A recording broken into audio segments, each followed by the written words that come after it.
Snowdrops are one of the first flowers to bloom in late winter or early spring, and they're lovely when you get established clumps of those lovely white flowers in the garden.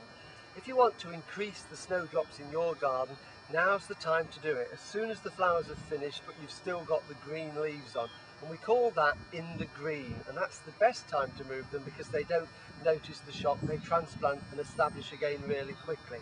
So all you need to do is find the clump in the garden. The first thing I'm going to do is to pinch off any remains of any flowers and any seed pods. These little seed pods, if you leave them on, will ripen and drop the seed, which may grow, but it takes a lot of energy out of the bulb. And because we're going to dig it up and transplant, we want all the energy to go into re-establishing the plant and the bulbs in the ground. So we can take those off, and then with a spade, we just need to dig up our established clump and pull that out of the ground like that.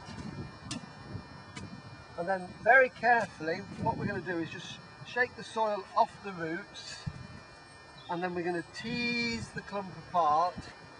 It's quite congested because it's been in the ground for a few years, but the idea is what we want is to make this into 6 or 7 smaller clumps. Now if you wanted to, you could actually divide it down into individual bulbs like that, but it takes longer for the clumps to re-establish. So what I like to do is to break it into clumps so that you've got 3 or 4 bulbs in each clump. Any weeds in there, make sure you get rid of the weeds at the same time.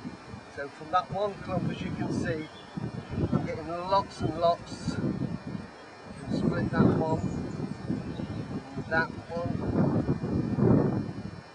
There, so lots of clumps from that one. And then all we need to do with those, before the roots have time to dry out, is just to plant them back in the garden, making sure that they go in at least 2 inches deep, so nice and deep. Plant them in the garden, firm them in, and if we put the clumps in about 15 centimetres apart, that gives them room to re-establish and grow.